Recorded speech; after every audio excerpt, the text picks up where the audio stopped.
Nine. You need to spend more time here with your family. Oh, where are you going? Be back before dinner. Be careful out there. No boy. Got it covered. Bye. I just want to escape.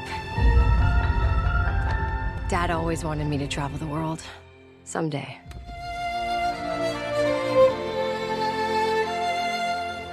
Huh?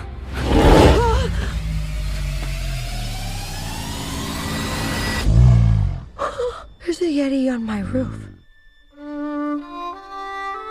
Today, Dreamworks Animation and China's Pearl Studio open Abominable, a story that follows an independent teen named Yi, voiced by Chloe Bennett, who embarks on a journey to Mount Everest after she meets and befriends a young Yeti.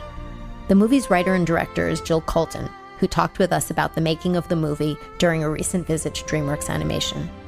We discussed topics including how Jill created this strong female protagonist, a stylized look at China, the casting choices, as well as the state of diversity in the animation community. I'm Carolyn Giardina. Welcome to the Hollywood Reporters Behind the Screen.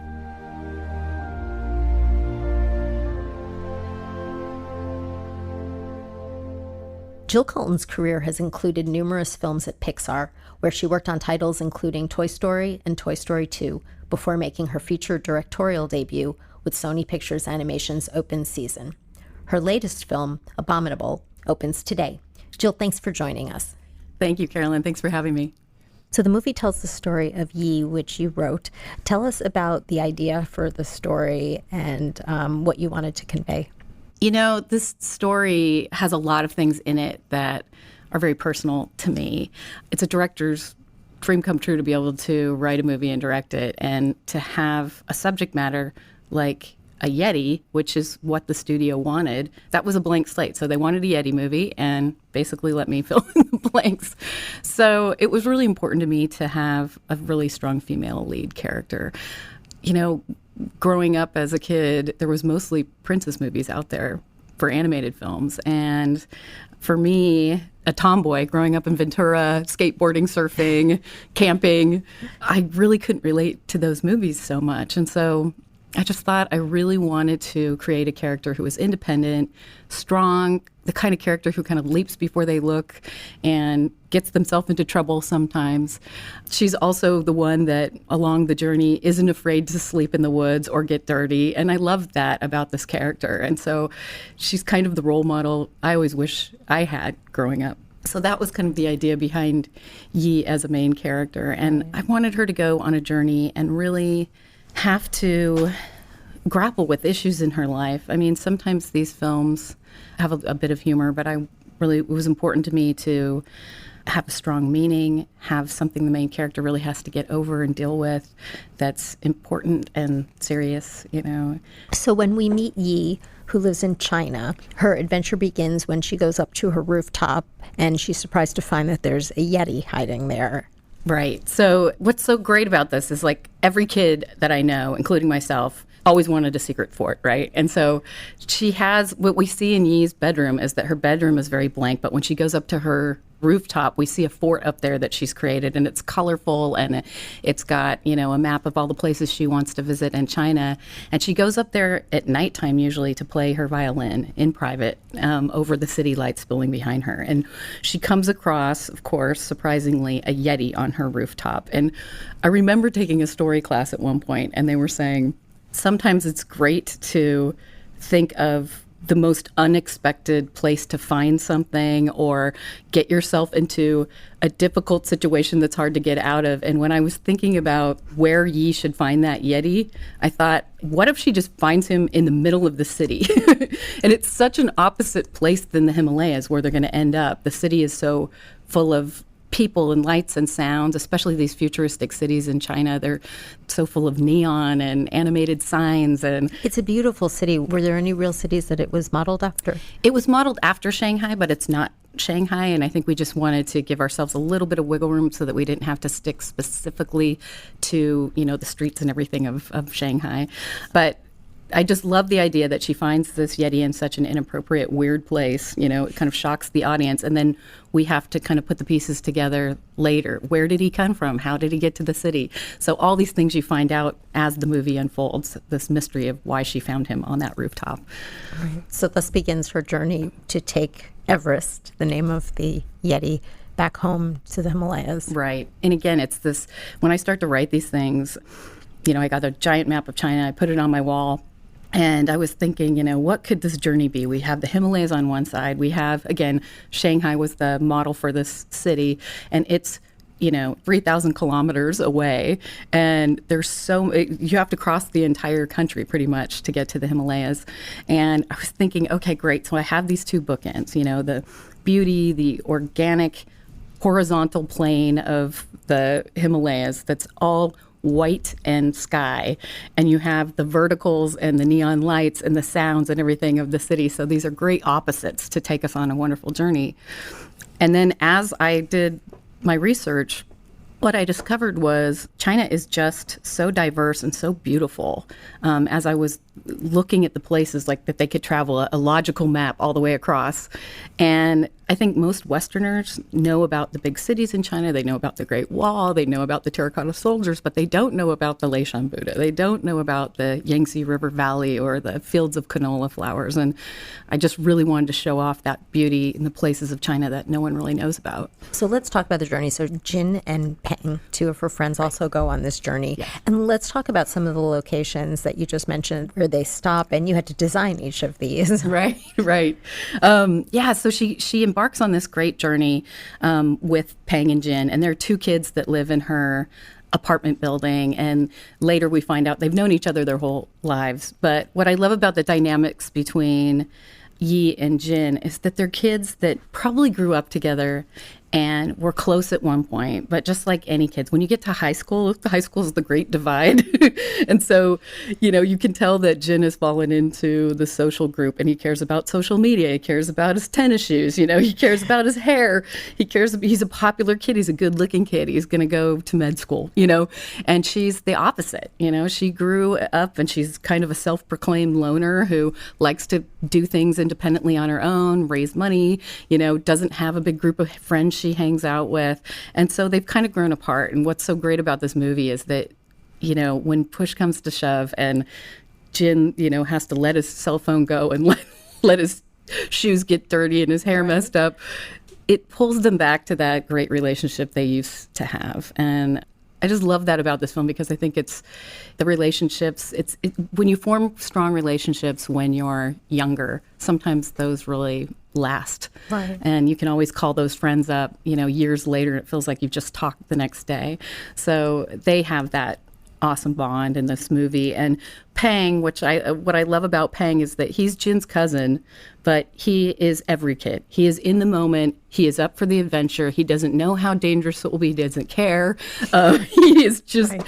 He's absolutely in the moment. And what's great about Peng is that he gets along with Everest so well, and they play so well together, that this is what actually makes you realize that Everest, even though he's 2,000 pounds, is just a kid.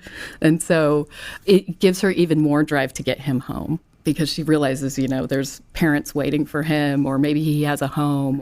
And another goal for me in this movie was to set up kind of that theme of home. And so we see that Yi is disconnected from her mom and grandma at the beginning of the movie. She doesn't have the perfect home life. But when she discovers Everest on her rooftop, she has a real drive to get him home, to his home and his family. And along this journey, she's going to end up fixing her own home and her own family. So this journey of getting him home and her drive is because secretly she desires that closeness with her family again.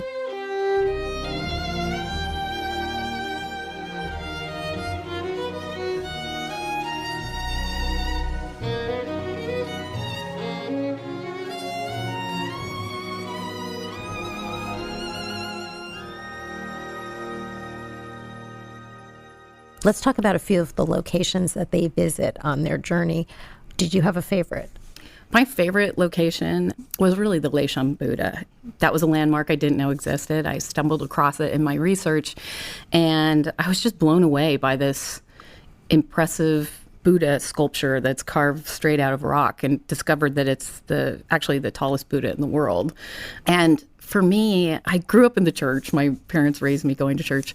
And there's always that feeling you have, like walking into a church where you feel like you're standing on hollow ground and you have to whisper, And when I saw the image of that Buddha, there was something kind of sacred or hollow ground feeling about it. And when I was writing that, I knew I wanted to use it for a very important scene in the movie. And so when I was writing the sequence where Yi, plays her violin for her dad in this movie, that was the place I chose. And I write to music a lot. So whether it's soundtracks or sometimes music, it always helps me with pacing or to get me in the mood of the scene. And for that sequence, I was always listening to Coldplay's Fix You, which the words are tears stream down your face when you lose something you can't replace. And I felt like that was, and I will try to fix you. That's the lyrics. And I felt like Everest does not have a voice in this movie. And I purposefully did that. I didn't want him to be a chatty, chatty character. I wanted him to be more animalistic and speak in grunts and groans and things like that. But in this moment, when you're hearing the lyrics, and I will fix you, and he shoves the violin towards Yi and kind of motions for her to play, it's like Chris Martin from Coldplay is almost being the voice of Everest in that moment, encouraging her to heal. And interestingly enough, the beginning of that song starts with an organ, a church organ.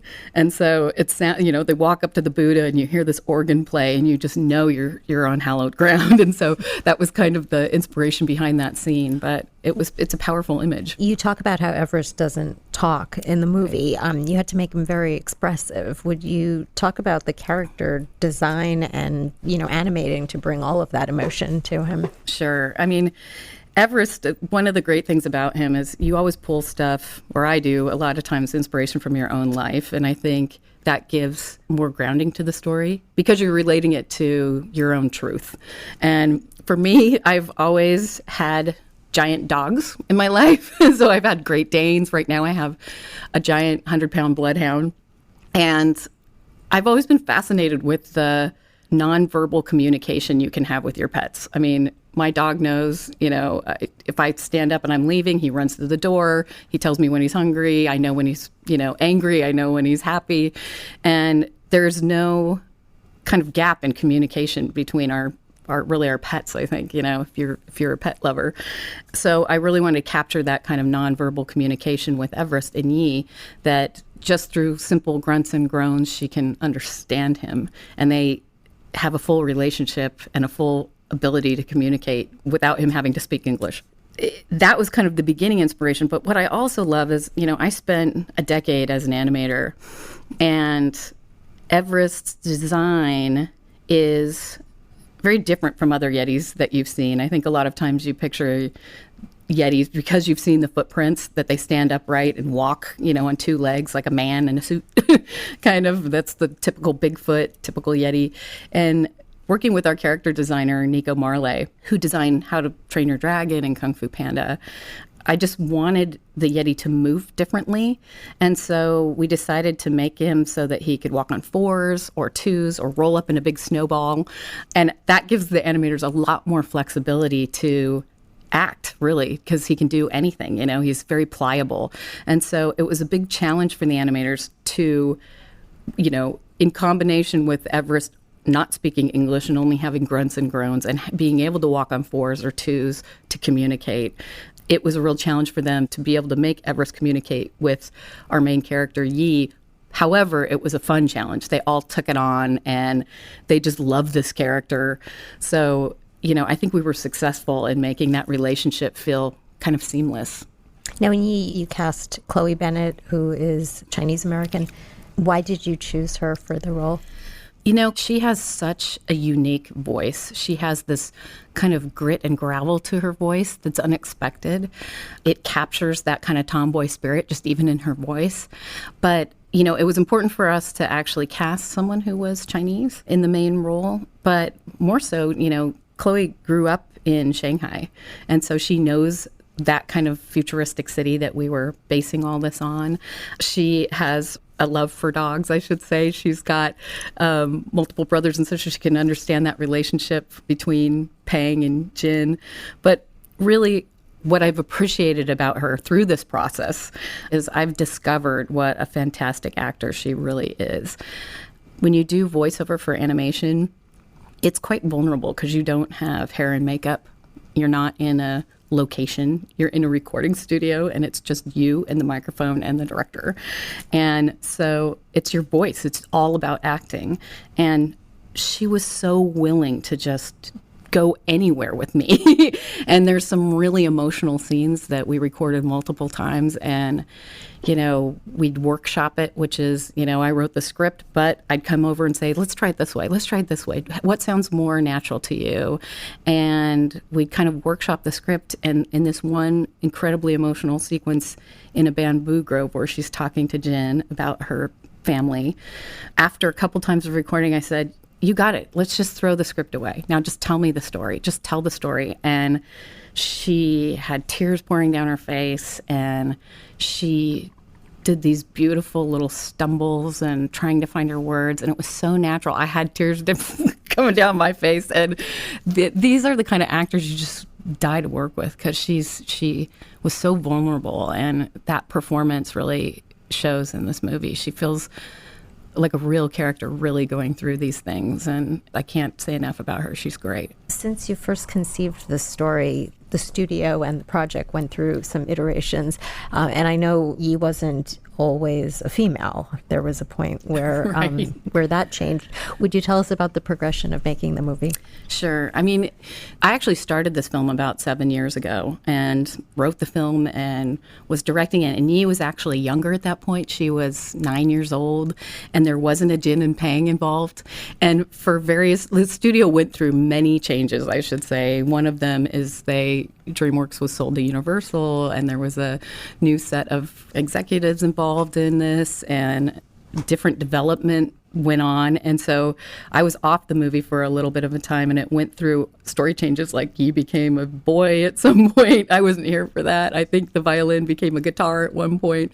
But then about 18 months ago, I was asked to come back and retell my version of the story. So I came back, and the addition of Pang and Jin has been a really great addition. And we aged her up, and this was on purpose, partially because I wanted her to be able to work. You can't work in China unless you're 16. Jin needed to be 18 just for them to appropriately go across China as young adults without a chaperone. And I think making them teenagers actually gave me more to work with, just as far as like teenagers are always going through things in their life. And I think with Yi, that kind of pulling away from her mom and grandma is also a very teenager thing, that you want to kind of keep everything to yourself and deal with things on your own. And Yi is going to learn in the end she needs to open up and embrace her family. And I went through that as a teenager as well. So some of these things change and grow. That's how stories develop. And, I think this is the best version of this story. So I'm glad I got to come back and, embrace the original version. It was great. Why is he making that? Is he humming? Whoa!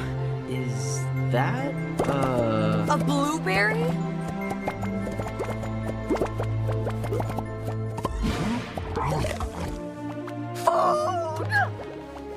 This was a co-production between DreamWorks Animation and Pearl in China.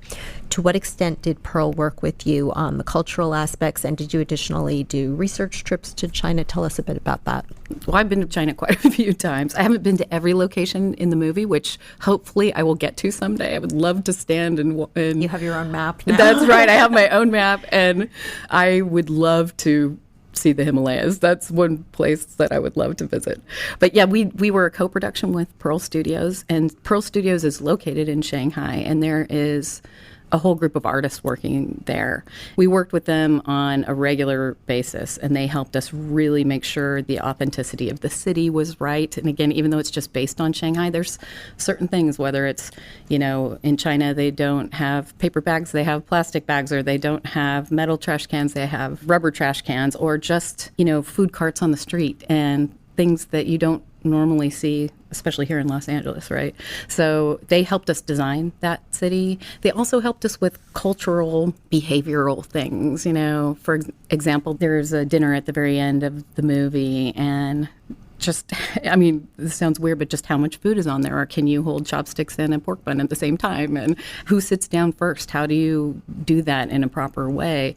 It was incredibly important for me to, you do a movie set in China with an all-Chinese cast, and I just never wanted anyone watching this who is from that culture to ever be pulled out of the movie by the fact we didn't do all of our homework and make it feel as authentic as possible. And Pearl Studios really helped with that. So, and what was the collaboration like between the team at DreamWorks Animation and the team at Pearl? The collaboration between us was pretty seamless. We at one point, some of their artists came here for a couple months, but for the most part, they stayed in Shanghai, and we just communicated with them via emails or Skype or whatever we needed to do. And they worked directly with my production designer, Max Boaz. And so a lot of times they would do color keys for certain things. So they were great. They were so helpful. And Palin and Frank, who head up Pearl Studios, they were here on a regular basis. And so Palin was very involved in the development of the story all along, and I met with her on a regular basis, showed her materials, and got her thoughts, and so they've been incredibly supportive. It's a big movie for them in China as well. Now, you have the sole directing and writing credit on this movie. There are still so few women directors in animation. Tell us a little bit about your background. How did you get started? I've been in this industry for 29 years now, and you mentioned that there's so few women. And if you go all the way back to my training, which was at California Institute of the Arts, I was in their animation program, animation and film. And out of my class of 90, there was 4 women in that class. Wow. and now I'm happy to say 29 years later that CalArts is 60% women. So, hopefully that ratio will eventually work itself into the industry, but it's taken a while. As far as women who have directed animated features, we all know each other. I can count us on less than 2 hands.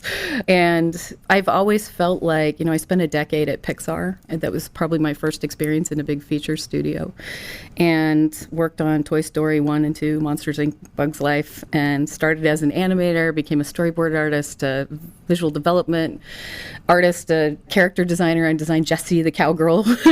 We got to wear a lot of hats because the company was growing so fast. And what I really appreciated about my training there is that story was so very important. And I saw my friends there, like Andrew Stanton, start to write and direct his movies. Like Finding Nemo was his first one that he wrote and directed, and wrote that because he had a young son recently and was a worried father, and put, again, his own life into this. And even as early as Toy Story days, we'd sit around and talk in story, and Andrew had a next door neighbor who used to pull his toys apart and make, hybrid toys out of them, which worked its way into the movie. Right. John's minivan worked its way into the movie.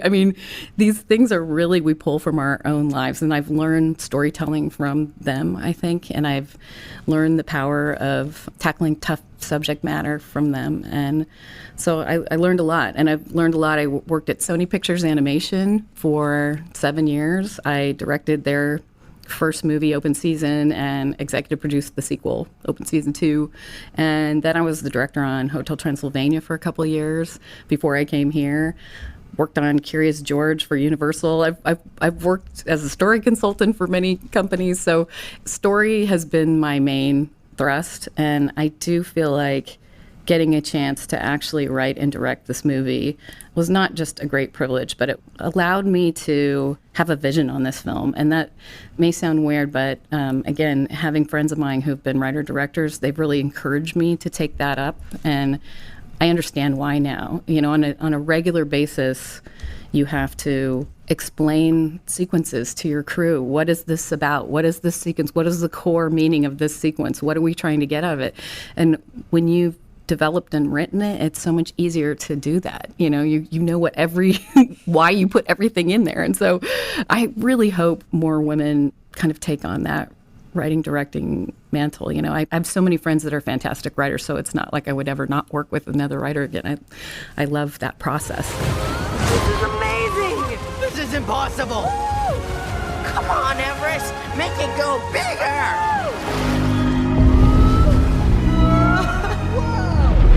Higher! Let's also talk about the rooftop a minute. There were some really beautiful moments when she's playing her violin up there with the backdrop of the city. What was the mood you wanted to create in those moments? Right. You know, because I have an animation background and I'm an artist, a lot of times when I start thinking of stories, I do sketches. And that's how my brain kind of wraps around these moments. Sometimes moments in movies come to you when you're not thinking about it. And that sounds weird, but if you put your concentration on it too much, sometimes the beautiful images don't come. So a lot of times I'll just stop and push the computer away and take out my sketch pad. And one of the things I kept sketching over and over again was Yi on the rooftop playing her violin in silhouette against the city lights. And it was just something, it was a romantic image that I saw, and always imagined like a camera sweeping around her, you know, going all rotating around her. And so, you know, that was an important image for me in my head to have. I also think that, you know, the violin was an important instrument for me. I don't particularly play it, but what I love about violins are that they sound like a voice. You know, I play piano, but it doesn't sound necessarily like a voice in that kind of melodic way that when you bow, it almost sounds like someone singing a note. And I really wanted Yi to have a voice that's other than her own. And sometimes when you can't express things with your own voice, this gave her an outlet to express it in a different way. There is a delicate sequence in the movie where she's kind of saying her goodbyes to her dad. And I wrote that speech, I should say, and it was horrible. And I thought, this is just, these were early on thoughts, you know, I didn't wait till I got to that sequence to write it. But the violin, if you can imagine, when she plays that, she doesn't have to have words. And what's great about that is the audience themselves puts their own words into her playing better than anything I could have written. And so I think that's where the power comes from this, is like people can read their own words into it. Right. You know, it makes it more powerful that way. What advice would you give young women coming up in the business today? I think I would tell young women to be confident in their storytelling skills. I think often when you're a minority within a field like this, because women are still the minority within the creative side, I think on the production side, there's tons of women. There's a lot of women producers, you know, tons of women studio heads these days. I think even more than men, actually. But still on the creative sides, in storyboarding, in animating, in lighting, and writer directing, women are still the minority. And I think the tendency is you feel like you have to be more careful, because if you do a wrong step, you're going to be judged more harshly when you're a minority. That's what you feel like. Mm-hmm. But unless women really believe in their own voice and go out there boldly, they won't be heard. And so this is kind of one of those industries where you do have to be a little bit bold with your voice at times, you know, or you won't be heard. And I think a lot of women who are introverted stand away in the back. But I have to say, I know a lot of men who are introverts who are directors as well. You don't always have to have the same style of directing. You know, you can have a softer voice, but you do have to have a voice. And do you want to give a shout out to your casting crew? Absolutely. Of course, I want to give a shout out to my casting crew. This crew, I have to say, I feel like the luckiest person in the world. They are so incredibly talented. We had 51 animators on this crew. I think we kind of got the best of the best from the studio. It was Dragon 3 came out right before us, and everyone jumped on that movie to finish it. And then for a short amount of time, I got all of those animators, and they were so enthusiastic about this movie, down to the point where one of our lead animators, Ludo, who was the directing animator for the Yi character, started taking violin lessons just so that he would, you know, specifically know how to, you know, bow the violin and how to play We had a friend of mine, Charlene, who used to work here, come. She was a violinist. She taught the animators lessons. They were so great. Our head of animation was John Hill in that. Mark Edwards is our VFX soup, he and Max Boaz, who is our production designer, are really responsible for the gorgeous look of this film. Another geeky thing to say is that we use the new proprietary software developed by Dreamworks called Moonray, which also is responsible for the gorgeous look of this film. The Yeti's fur is so touchable, like the lush natural settings and the color palette, everything that we were able to just achieve was because of some of this new software. And this team just embraced it, which is not always easy when you have a new set of software. Todd Wilderman, my co-director, has been such a great support. He jumped on board, loved this film, and we've worked together for over 20 years at different studios along the way. And then Suzanne Berge has been a great producer. She has been such a support, and she's a musician. And so this film really hit her hard, I think, in a wonderful way. And then Rupert Gregson Williams is our composer, and he was willing to come on this movie earlier than a normal composer because we had all this violin music that we needed. He also, he may not want me to say this, but he is the voice of Everest Humming. I made sure that he would be the voice of Everest. That so? Yes. He wrote the theme, so I really wanted, when she played her violin, I wanted the Yeti to harmonize with her, and this is the bond between them. When she starts to play, it pulls this magical hum out of him, and that's what bonds these characters throughout the movie, really, is this music. And music is such a huge, important part of this. So when Rupert and I were working on the theme of this for her violin, he went back and was working on the harmony that would go with it and sent a sample of the violin with him humming along. And it just gave all of us chills the first time we heard it in editorial. And so he said, well, I'll get somebody else to do the hum. And I'm like, no, you're doing it. You have to do it. But it just made the movie even more special that our own composer is in there, and he just wrote a score that is so phenomenal. It's beyond what my expectations could have been. It's complex, it's beautiful. It really partnered well with the look of this movie and the story. A couple other people that were really important to this movie. Pam Ziegenhagen was my lead editor. We spent countless weekends, late nights together.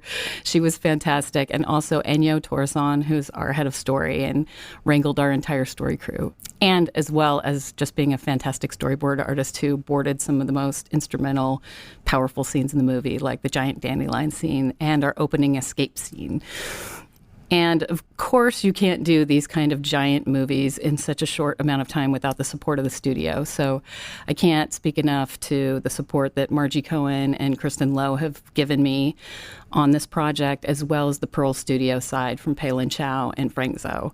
It's just been amazing to see them kind of come around me and give me kind of all the support I've needed to just make it through this film and to make it a successful film. So yeah, I just feel so lucky. I feel like production-wise, we really had 18 months to do this production, which in animation terms is crazy. It's such a short amount of time. But because this team was so willing to kind of link arms and they really, loved the story and embraced it and got it, we do test after test to make some of these magic set pieces really look good. And I would tell them, okay, so this is the moment in the movie where people's breath is supposed to be taken away and they're supposed to be in awe and they might burst out laughing if we do it wrong. So, let's just give it a shot, okay? And so, we'd see test after test and then finally something would come through and we'd all be like, yeah, we did it, So well, there's some really challenging sequences. I mean, one that comes to mind is when you did the wave. So you're talking about when Everest creates giant waves on a field of canola flowers, yellow canola flowers, and they're trying to escape the villains. And so he hums, and suddenly their boat goes off the water into this field of flowers, and the flowers become waves. And so, again, this one was a huge challenge for us. And a lot of these magic set pieces we started over with a year out from the movie. Like we worked on them for an entire year, and we're lucky that we flagged the ones that needed a full year, and they did. So that was definitely one of them. But again, these discussions are so fun because you're sitting in a room of 40, 50 people going, Okay, so how are we going to make this look like waves? How are we going to get the foam of a wave breaking? I remember Max Boaz, our production designer, saying, like, what if some of the flowers came off so it was like the spray? What if we use some of the green stems underneath that tear away a little so you can get that carving of the boat so it looks like the boat's carving through the water? We wanted the scale to look huge, so we started putting in things like telephone poles just so you can see like how giant that wave is as it's curling over the top of them. And again, just using weird things like a water simulation combined with flowers and seeing the process of how that worked. Jeff Busberg is our head of effects, and he was so fantastic on all of these magic set pieces and just keeping at it till it looked just right. So, and if these were not believable, this film could be silly in a moment. You know what I mean? It could have gone terribly awry. And so, again, I just thank this great crew for how much they just dug their heels in and never gave up. They're the theme of the movie, never give up. Congratulations on the film, and thank you so much for joining us. Thank you. I'm so happy to be here.